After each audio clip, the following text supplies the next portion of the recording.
प्रणाम प्रभु। प्रणाम प्रणाम माता।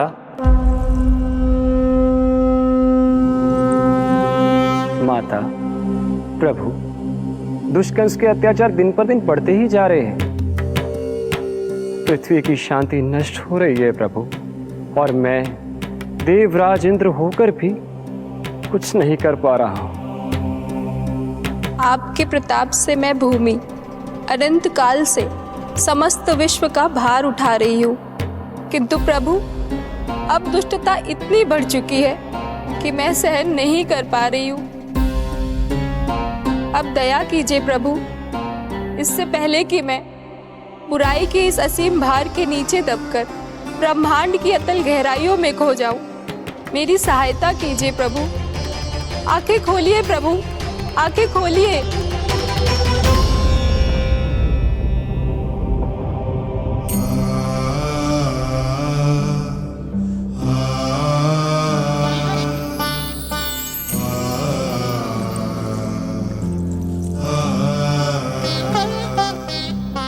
चिंता मत कीजिए, समय की पुकार को अनसुना नहीं करूंगा। मैं आप सबका कष्ट हरूंगा। मैं अवश्य अवतार लूंगा, मैं अवश्य अवतार लूंगा, मैं अवश्य अवतार लूंगा। श्री कृष्ण के रूप में, श्री कृष्ण के रूप में, श्री कृष्ण के रूप में।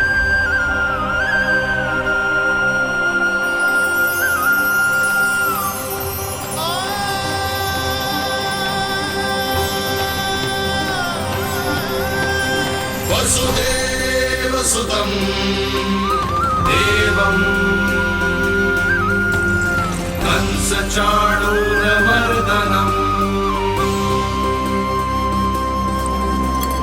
यशोदा परमानन्दम् कृष्णं वन्दे जगद्गुरुं, कृष्णं वन्दे जगद्गुरुम्।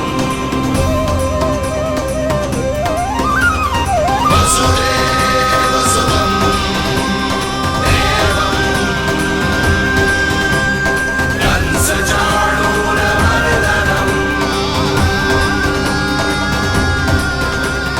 यशोदा परमानन्दम् कृष्णं वन्दे जगद्गुरुं, कृष्णं वन्दे जगद्गुरुं, कृष्णं वन्दे जगद्गुरुम्।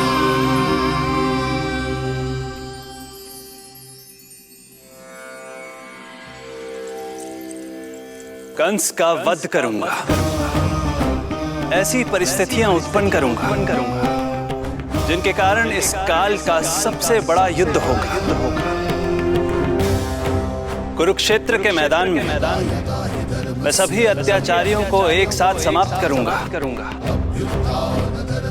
और इस प्रकार मैं भूमि देवी का भार अवश्य हल्का करूंगा। मैं धन्य हुई प्रभु। हम धन्य हुए प्रभु। किंतु ये सब मेरे अगले अवतार के प्रमुख कारण नहीं हैं। तो फिर प्रभु? मेरे अगले अवतार का सर्वप्रथम और सर्व प्रमुख कारण है मां के अलौकिक प्रेम का अनुभव करना। मैं मां की ममता के सभी रूपों का आनंद लेना चाहता हूं। उसके हाथों से भोजन करना, उसके अंग से लिपट जाना, लोरियां सुनना, संसार के सभी संकटों से सुरक्षित उसकी गोद में सोना, उसे मां मां कहकर पुकारना, सांसारिक विषयों के बारे में उससे जानना,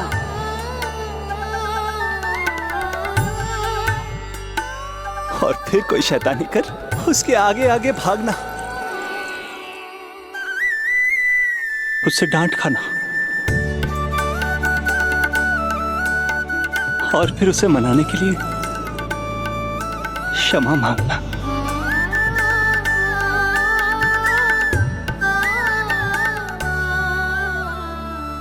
कितना आनंद आएगा जब वो मुझे दंड देने के लिए मेरे पीछे पीछे दौड़ेगी। और मैं उस डर से सभी दिशाओं में भागता फिरूंगा। और फिर जब वो थक कर हाँपते हाँपते रुक जाएगी तो मैं स्वयं उसके पास जाऊंगा, उसकी ममता भरी गोद में समा जाऊंगा।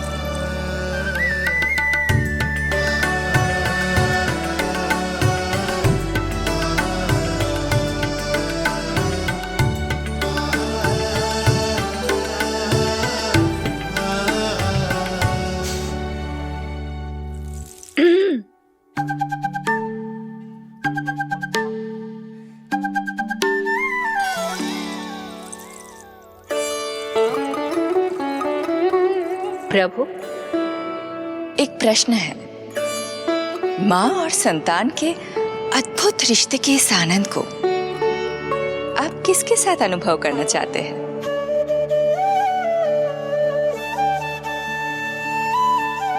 प्रभु,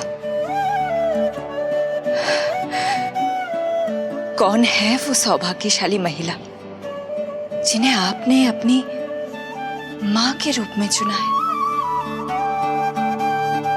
वो महिला है यशोदा। यशोदा।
यशोदा आ जाएगो।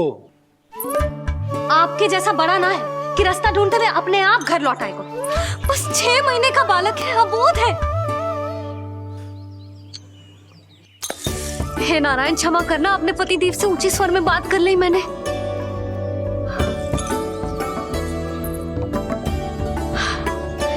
किसी को भी बुद्धि ना है पूरे गोकुल में कि नंद जी का बालक खो गयो है, सुबह सुबह घर से भाग गयो है। किसी को ना पड़ी है कि उसे ढूंढे लेकर आए। यही सम्मान देते हैं वे गोकुल के राजा को। हे भगवान, ना जाने मेरा बच्चा कहाँ होगो, कैसा होगो। कितना समय होगा है? अब तक तो भूख भी लगी आई होगी उसे। आप क्यों रुक गए? आप खाओ। हाँ हाँ, आप खाओ, आनंद से खाओ। आपको तो कुछ चिंता ही ना है। माँ ही तड़पती है अपनी संतान के लिए।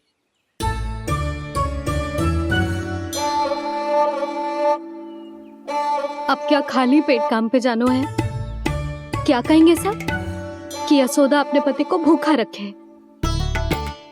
ना ना, आप खाओ, खाओ ना।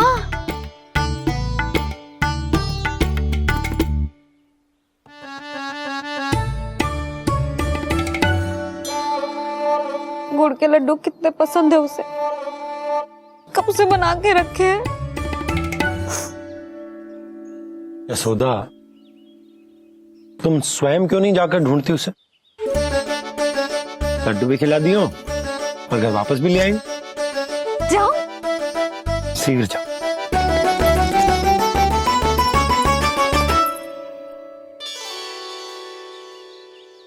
किंतु आप तो खाना खा रहे हो ना पतिदेव? वही तो, मैं खाना खा रहा हूं, परंतु वो भूखा है। तुम जाओ। वो तो भूखा है।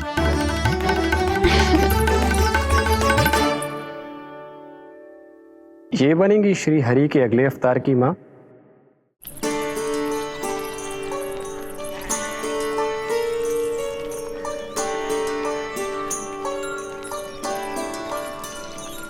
मेरे बच्चे को देखो है ना।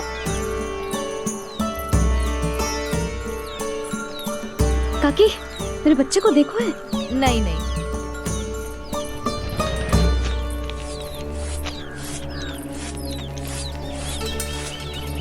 सुमति, मेरे बच्चे को देखो है क्या कहीं? नहीं तो। ना देखो। जानकी, प्रभावती, मेरे बच्चे को देखो है कहीं?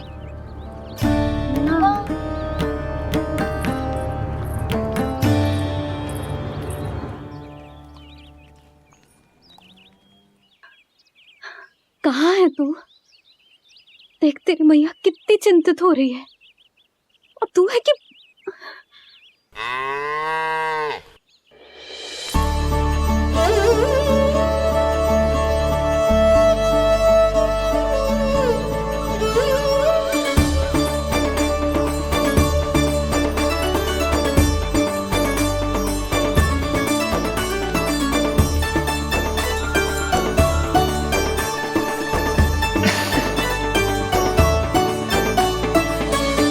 हाँ, अभी तक मैया यशोदा का लाडला यही है, 6 माह का बछड़ा। इसी पर ये अपनी सारी ममता न्योछावर करती हैं। तो फिर भाग गो। प्रतिदिन का काम होगा है तेरा। मैंने कही थी ना, मेरे बिना, अपनी मैया के बिना कहीं ना जानो है। ये संसार कितना भयानक है, कुछ मालूम है तुझे? दुष्ट भरे पड़े चारों ओर। वाह, दुनिया की अनोखी मैया और उसका अनोखा बालक, जो कि बालक है ही ना, गाय का बछड़ा है।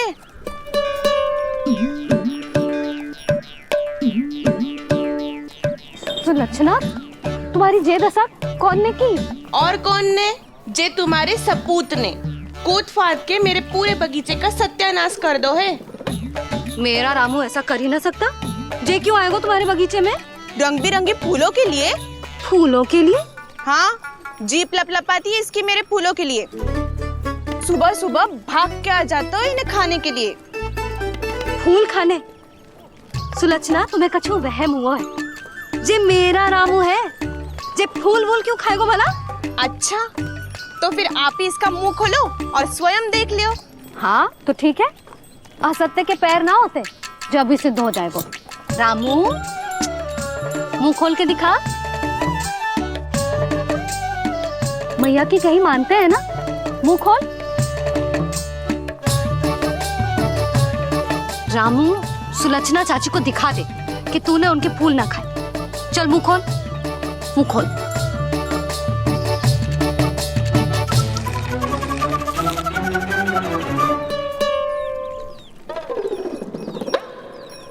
हाँ हाँ, देख लो, इसने कुछ ना खाया है। हाँ, हम चल रहे हैं। अरे पर मुझे भी तो देख लेने दो। सुलक्षणा, मैं नंद देव की पत्नी हूँ। तुम्हें क्या लगता है मैं असत्य बोलूंगी? ना ना जशोदा जी, लेकिन आप तो सिद्ध करने वाली थी ना। हो तो गए हो सिद्ध। चल रामू, देर हो रही। अरे अरे, वैसे रामू, ये बहुत बुरी बात है। नंद जी का बालक चोरी कर दो। छी, जो अपनी वस्तु ना है उसे छूते भी ना है। समझ आई? जे करूंगी, सुलक्षणा के यहाँ भरी टोकरी बेसन के लड्डू भिजवा दूंगी, प्रसन्न हो जाएगी। ये तो बड़ी चतुर है प्रभु। हाँ प्रभु, और जीवट भी है इनमें। बस यही देखा आप सबने? क्या आपने एक मां की चिंता नहीं देखी? प्रत्येक मूल्य पर अपनी संतान की रक्षा करने का स्वभाव नहीं देखा? या फिर असत्य भाषण करने पर अपनी भूल सुधारने की व्यग्रता नहीं देखी? कोई बात नहीं, मैं बताता हूं यशोदा क्या है। यशोदा पवित्रता की प्रतिमूर्ति है, विश्वास का आधार, सुरक्षा की भावना है,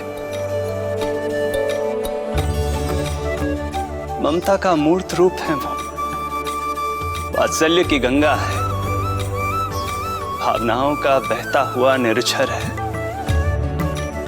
यशोदा अपने आप में परिपूर्ण है। यशोदा मां है। प्रभु,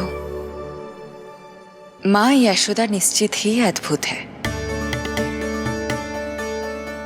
जिनके यहां आप पुत्र बनकर जाना चाहते हैं, उन्हें तो असाधारण होना ही है।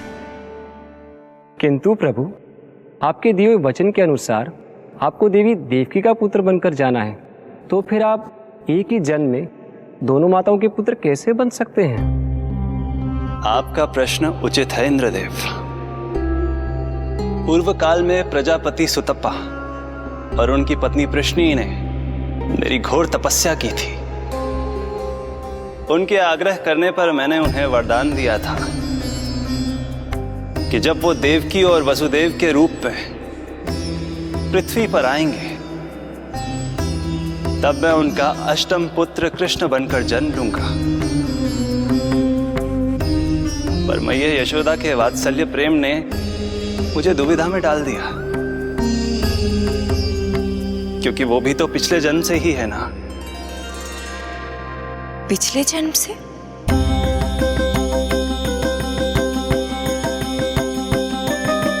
पिछले जन्म में मैया यशोदा 8 वसुओं में से एक श्री द्रोण की पत्नी धरा थी।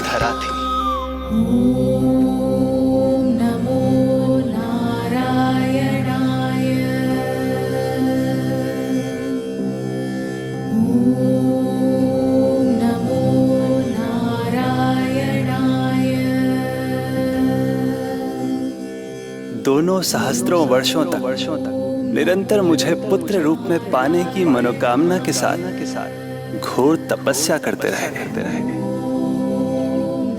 अपने तप में वो दोनों इतने लीन थे कि प्रकृति की कोई भी शक्ति उनका ध्यान भंग नहीं कर पाई। किंतु फिर एक दिन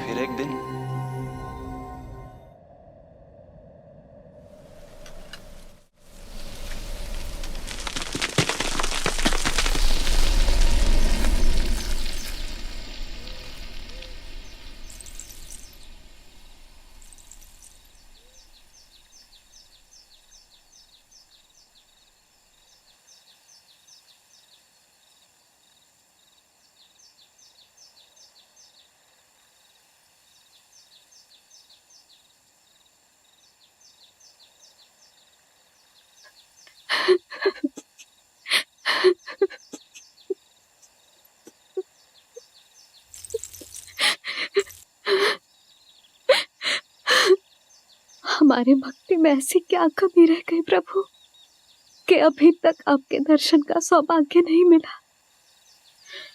अब तो सैकड़ों वर्ष बीत गए हैं आपका सुमिरन करते हुए।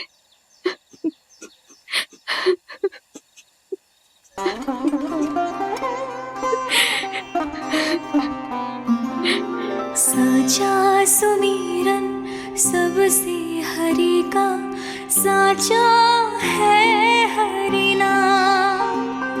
साचा सुमिरन सबसे हरि का, साचा है हरि नाम।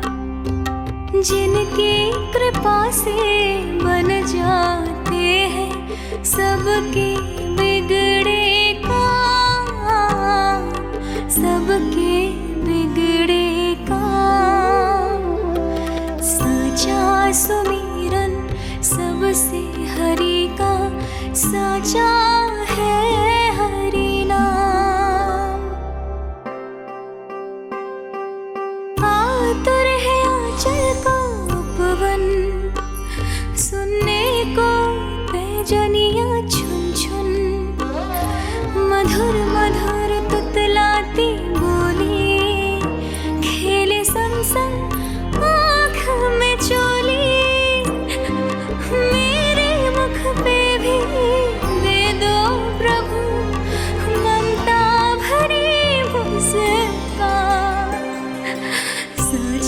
सुमिरन सबसे हरि का साचा है हरि नाम। भक्त बिना भगवान है जैसे, माता बिन संतान के वैसे, हरि बिन मेरा जीवन सूना, भगवन लाज मेरी रख लो ना। भगवन लाज मेरी रख लो ना।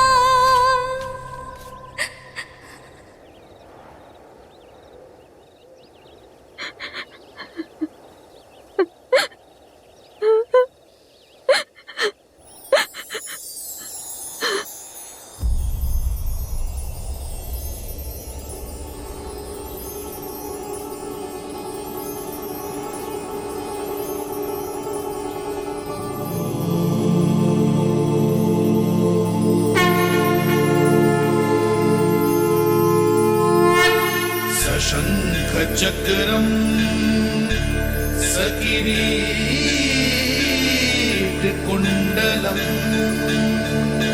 सपीतवस्त्रं सरसीरुहेक्षणं सहारवक्षस्थलशोभितौस्तुभम् नमामि विष्णुं शिरसा चतुर्भुजम्।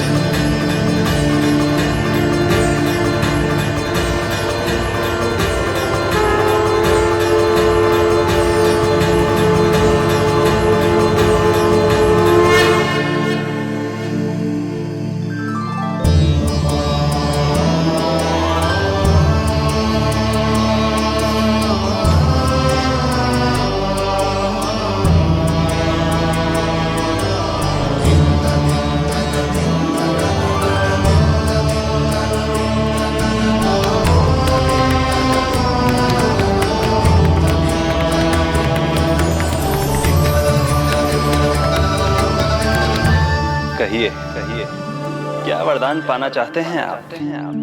प्रभु, हम आपकी सेवा करना चाहते हैं, परंतु भक्त की भांति नहीं, अभी तो माता पिता के समान। आपका एक पुत्र के रूप में पालन पोषण करें। आप हमें माँ पिता के भांति प्रेम दें और हम आप पर अपनी ममता न्योछावर कर सकें। बस इतनी ही इच्छा है प्रभु। आपकी इच्छा पूर्ण होगी। मैं आपकी संतान के रूप में अवश्य आऊंगा, किंतु उसके लिए आपको मेरे अगले अवतार के बाद एक और अवतार की प्रतीक्षा करनी होगी, क्योंकि अगले जन्म के लिए मैं पहले ही ये वरदान माता देवकी को दे चुका हूँ। प्रभु, किसी भी जन्म में आपको अपने पुत्र के रूप में पाना मेरा सौभाग्य होगा, किंतु मेरी ममता मेरे वश में नहीं है प्रभु। आप साक्षात मेरे सामने खड़े हैं, किंतु मेरे नेत्र आपके इस दिव्य चतुर्भुज रूप को नहीं देख पा रहे। इन्हें तो आप अभी से बाल रूप में दिखाई दे रहे हैं। मेरे भीतर उमड़ती ममता की ज्वार का अनुभव कीजिए प्रभु। केवल कल्पना मात्र से मेरा वक्ष स्थल दूध से भराया है। ये गोद तरसने लगी है, मन अभी से लोरियां गाने लगा है। मेरे इस अनुरोध को स्वीकार कीजिए प्रभु, कृपा करें। इस माँ से और प्रतीक्षा ना करवाए प्रभु, और प्रतीक्षा ना करवाए। उस पल माता धरा की ममता भरी भक्ति और प्रेम भाव को देखकर मेरे मुख से भी वो शब्द निकल ही पड़ा जिसे एक बच्चा पहली बार बोलना सीखता है, माँ।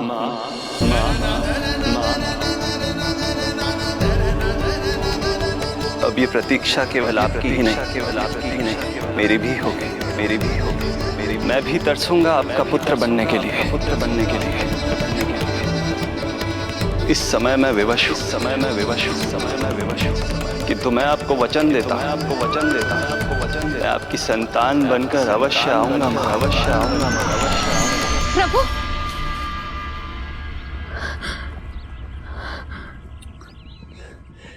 धरा, भगवान ने हमारी पुकार सुन ली।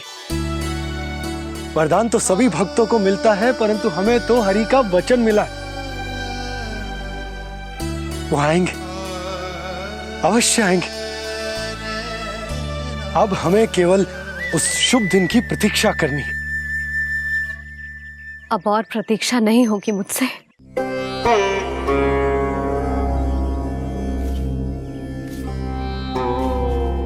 हमने सहस्त्रों वर्षों तक तपस्या की, ये समझ लो कि वो तपस्या अभी शेष नहीं। श्री हरि को अपने सामने देखकर मेरी व्याकुलता का बांध टूट गया है। 2 जन्म बहुत बड़ा समय होता है स्वामी। अपने पुत्र के रूप में हरि को गोद में खिलाने के लिए अब मैं और 2 जन्मों तक प्रतीक्षा नहीं कर सकती।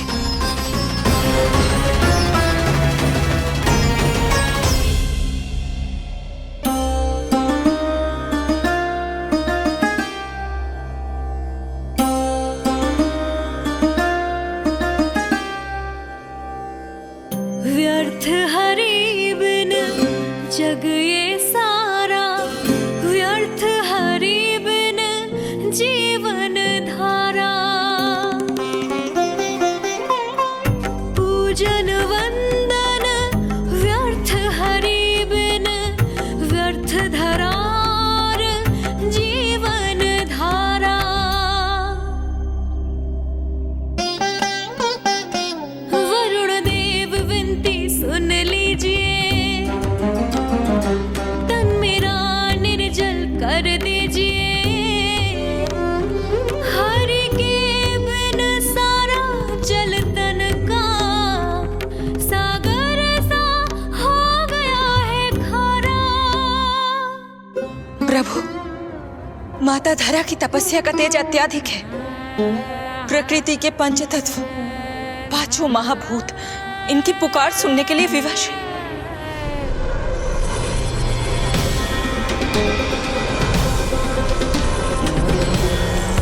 धरा, प्रिय, ये क्या कर रही हो?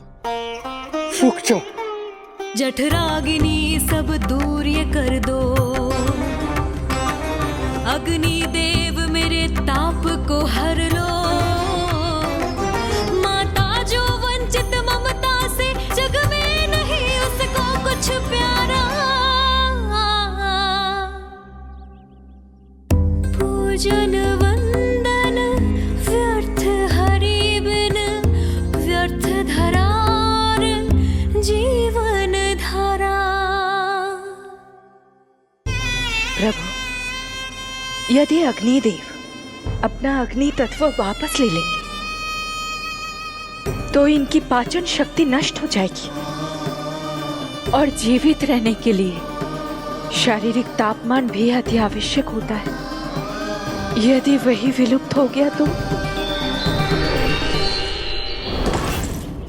धरा, तुम्हें मेरी सौगंध मत करो ये। हे भूमाता आकृति दाता, मिथ्या है ये माटी का ढांचा। माटी मुक्त करो इस तन से, जब ना मिला हरि का सहारा। प्रभु, भू तत्व ही तन को भार देता है, उसके बिना ये तो पूरी तरह से ढह जाएंगी। धरा, धरा, ये क्या हो गया? बस करो अब। प्रभु, कुछ कीजिए। मैं संसार का संचालक हूं देवी, नियमों का पालन करने के लिए मैं भी बाध्य हूं। जो वचन मैं पहले ही माता देवकी को दे चुका हूं, यदि मैं चाहूं तो भी उसे तोड़ नहीं सकता।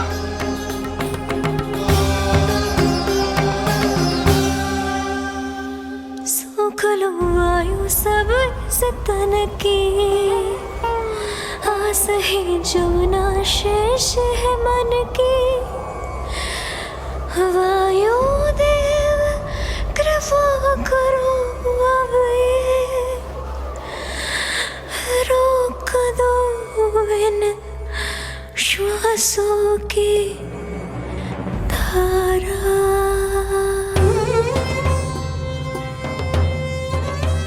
प्रभु, प्राण वायु के बिना प्राणों का बचना संभव नहीं।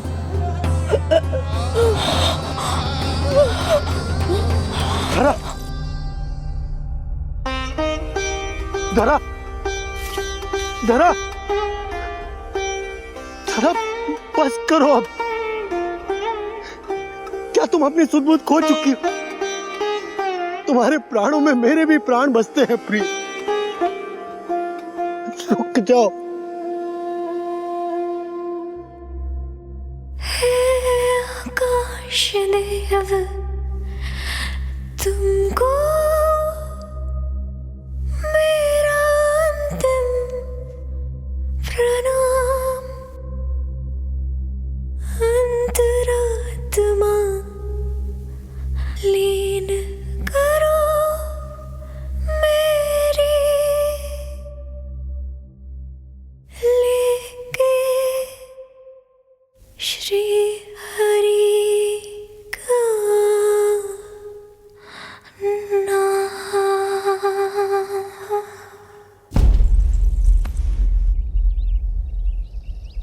धरा, धरा, धरा, ये क्या कर लिया तुमने? धरा, कोई है, कोई है, सहायता कीजिए। धरा, जल, धरा, तुम चिंता मत करना, मैं यही हूं। मैं 2 क्षण में जल लेकर आता हूं।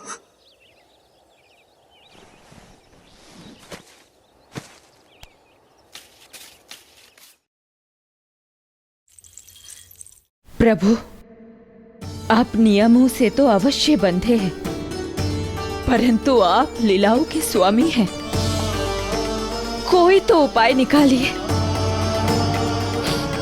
आपने इन्हें माँ कहकर पुकारा है। माँ की प्राण रक्षा पुत्र नहीं करेगा तो और कौन करेगा?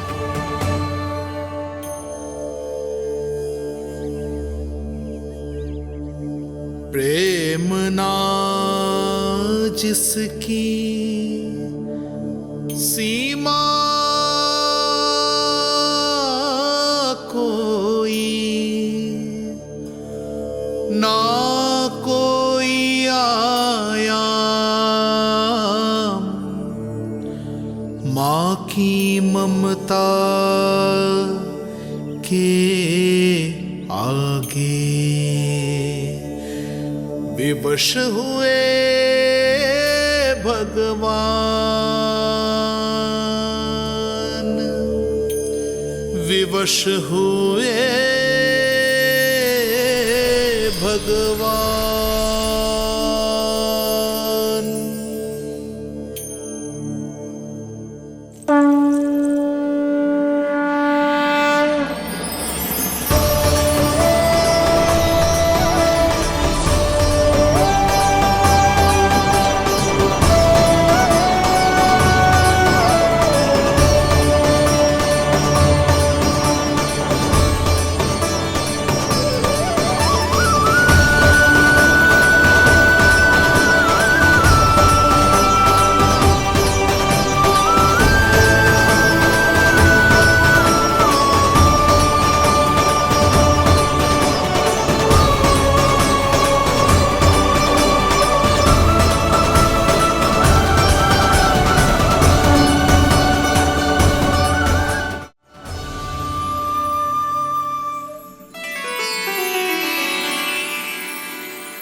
प्रभु नहीं, पुत्र कहो मां।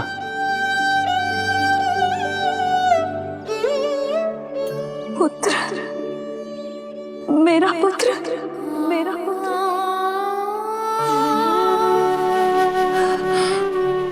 आज जैसे आपने मुझे अपनी गोद में लिटा रखा है, क्या कुछ ऐसा नहीं हो सकता कि शीघ्र ही मुझे आपको अपनी गोद में खिलाने का अवसर मिल जाए? आज तो मैं केवल मूर्छित हुई हूं, किंतु शीघ्र ही यदि मुझे आप पुत्र रूप में ना मिले तो मेरे प्राण चले जाएंगे। ऐसा ना कहो मां।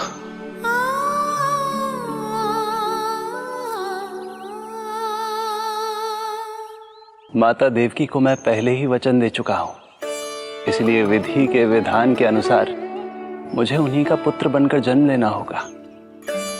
किंतु आपकी आतुरता का अनुभव करने के बाद अब मैं भी आपका स्नेह पाने से स्वयं को और वंचित नहीं रख सकता।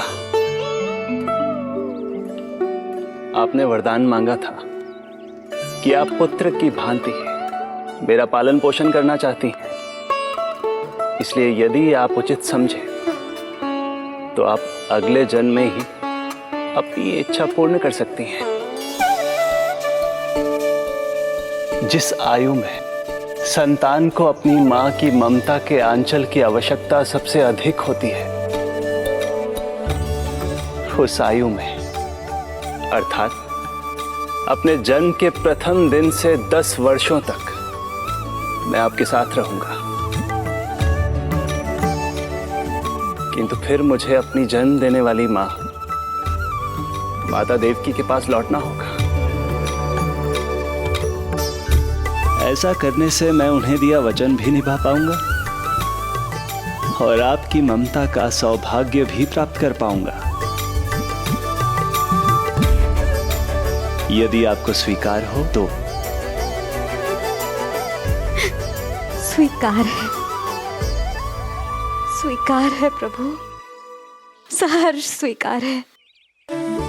एक माँ और पुत्र का नाता केवल उसके कोख से जन्म लेने से ही नहीं बनता, ये नाता तो ममता से बनता है,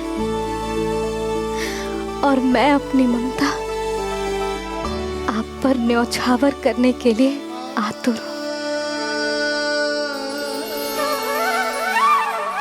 यशोमती मैया के नंद लाला,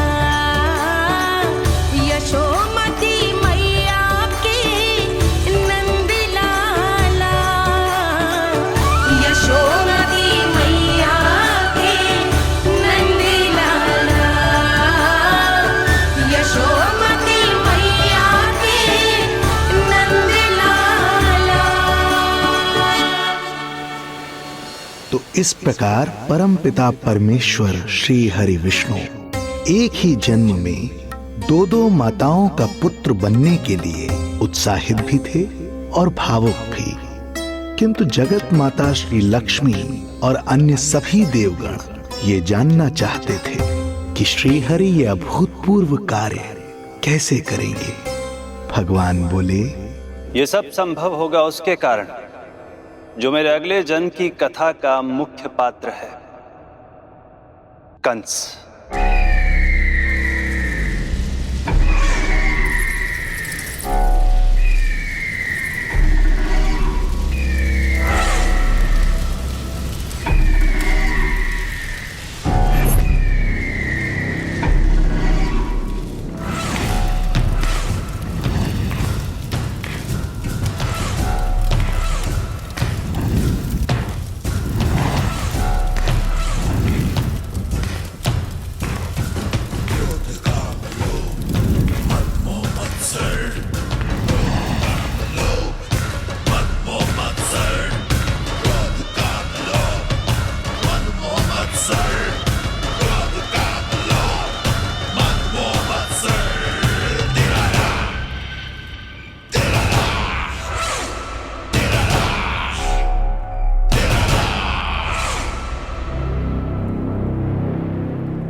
जब जीवन पर संकट हो तो अभिमान अर्थहीन होता है। जब प्राणों पर बनाए तो सम्मान स्वाभिमान सब निरर्थक होता है। इन व्यर्थ के मूल्यों को बीच में मत आने दो। और दया उसे तो बिल्कुल नहीं। मार डालो साधु संत ऋषि मुनि स्त्री वृद्ध, चाहे वो नवजात शिशु ही क्यों ना हो। किंतु हां, यदि शत्रु भारी पड़ने लगे, पराजय सामने दिखाई देने लगे, तो उसी क्षण शत्रु के पैर पकड़ लो और अपने प्राणों की भिक्षा मांग लो। अहंकार को आड़े मत आने दो। अग्निः शेषम ऋणः शेषम शत्रुः शेषम तथैव च पुनः पुनः प्रवर्धेत तस्मात् शेषम न कार्येत। अर्थात अग्नि की एक भी चिंगारी, ऋण की एक भी मुद्रा और शत्रु की एक भी संतान यदि शेष रह जाए तो शीघ्र ही विकराल रूप धारण कर सकती है। इन सब का समूल नाश ही एकमात्र उपाय है अपनी सुरक्षा का। इसलिए कहता हूं, साम दाम दंड भेद कोई भी युक्ति क्यों ना लगानी पड़े, शत्रु के प्राणों का हरण ही परम उद्देश्य होना चाहिए। छोड़ो मत, फिर चाहे वो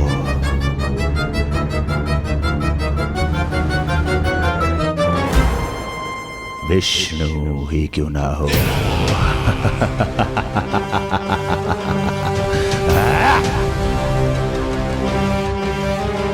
यही थी कंस की दिनचर्या। वो प्रतिदिन स्वयं को स्मरण कराता था कि स्वार्थ के लिए किसी भी सीमा को तोड़ने में कुछ अनुचित नहीं है। तभी तो राजगद्दी प्राप्त करने के लिए उसने अपने पिता महाराज उग्रसेन को भी नहीं छोड़ा था। पिताजी,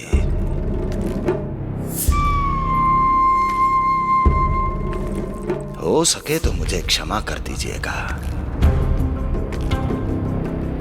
कल्पना भी नहीं की थी कि मैं आपके साथ ऐसा व्यवहार करूंगा।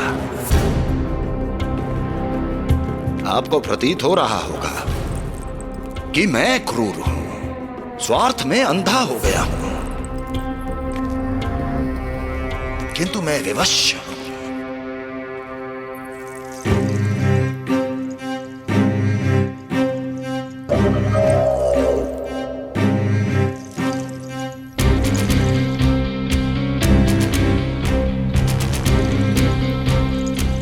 आज से सत्ता का ये भार अब मुझे उठाना पड़ेगा पिताजी,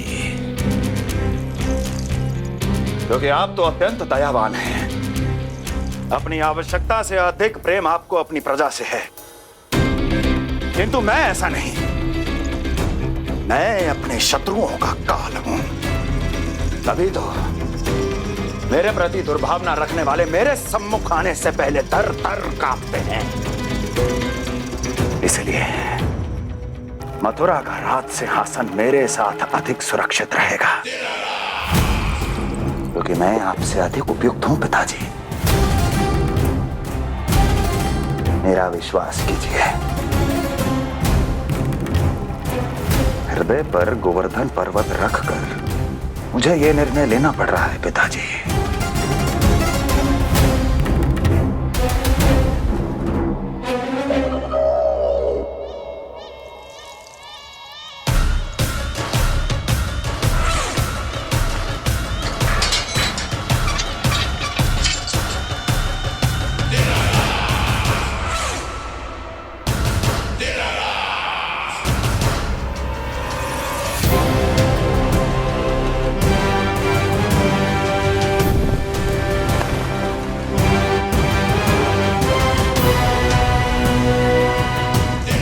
चाबी यमुना में फेंक देना। कोई कितना भी क्रूर, कठोर, राक्षस ही क्यों ना हो, किसी न किसी के लिए उसके हृदय में भी प्रेम उपजता ही है। कंस भी इस नियम का अपवाद नहीं था। इस संसार में एक जीवात्मा ऐसी भी थी जिसे वो स्वयं से भी अधिक स्नेह करता था, और वो थी उसकी लाडली बहन देवकी।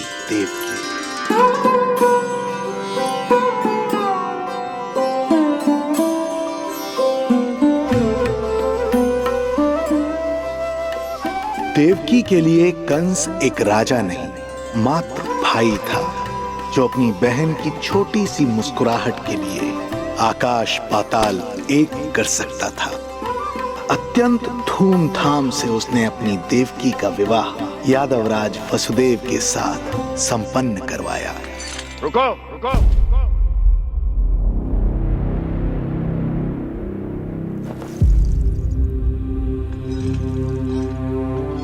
ये आप क्या कर रहे हैं? आप मथुरा नरेश हैं? नहीं कुंवर जी, आज मैं मात्र वो भाई हूं जो अपनी प्रिय बहन के साथ बस कुछ क्षण और व्यतीत करना चाहता है। कंस के हृदय में देवकी के लिए उमड़ता प्रेम का सागर तब अचानक सूख गया जब उसने ये आकाशवाणी सुनी।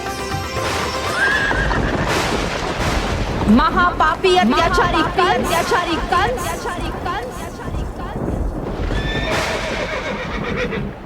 जिस देवकी को तू इतने प्रेम से ससुराल ले जा रहा है, वही तेरे अंत में सहायक होगी। तेरा काल तेरी प्रिय बहन के गर्भ से उसकी 8वीं संतान बनकर जन्म लेगा और तेरा विनाश करेगा।